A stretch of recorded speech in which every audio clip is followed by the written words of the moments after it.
এই লোককে চিনেন? না চেনারই কথা, তবে শুনুন। উনি মুক্তিযুদ্ধে যোগ দেয়ার অপরাধে রাজাকাররা তার স্ত্রীকে ধর্ষণ করার হুমকি দিয়েছিল। এটা শুনে যুদ্ধের ময়দান থেকে বাড়ি এসেছিল স্ত্রী সন্তানের খবর নিতে।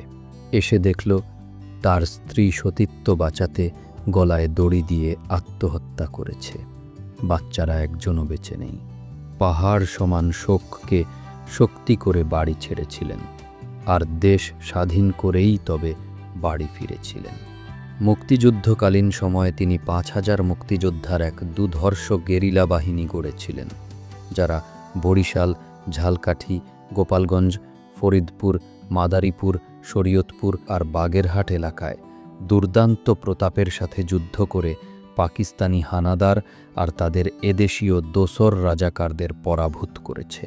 একদিন সম্মুখ যুদ্ধে একটা বুলেট লোকটার গালের এক পাশ দিয়া ঢুকে আরেক পাশ দিয়ে বেরিয়ে যায়। ৮টা দাঁত পড়ে গেল, ফিনকি দিয়ে রক্ত বের হচ্ছিল।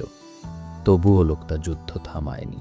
অজ্ঞান হওয়ার আগ পর্যন্ত যুদ্ধ চালিয়ে গেছে এবং শেষ পর্যন্ত পাকিস্তানি হানাদাররা পরাজিত হয়ে পালিয়েছিল। লোকটির নাম হেমায়েত উদ্দিন। হেমায়েত বাহিনীর প্রধান বীর বিক্রম হেমায়েত উদ্দিন শুধু বাংলাদেশের না, সমগ্র মডার্ন মিলিটারি ইতিহাসের অন্যতম গেরিলা লিজেন্ড। ২০১৬ সালের ২২ অক্টোবর এই লোকটা ঘুমিয়ে গেছে, অনন্ত ঘুম। আজ ওনার নবম মৃত্যুবার্ষিকী। এই মহান বীরের প্রতি বিনম্র শ্রদ্ধা। পরপারে ভালো থাকুন।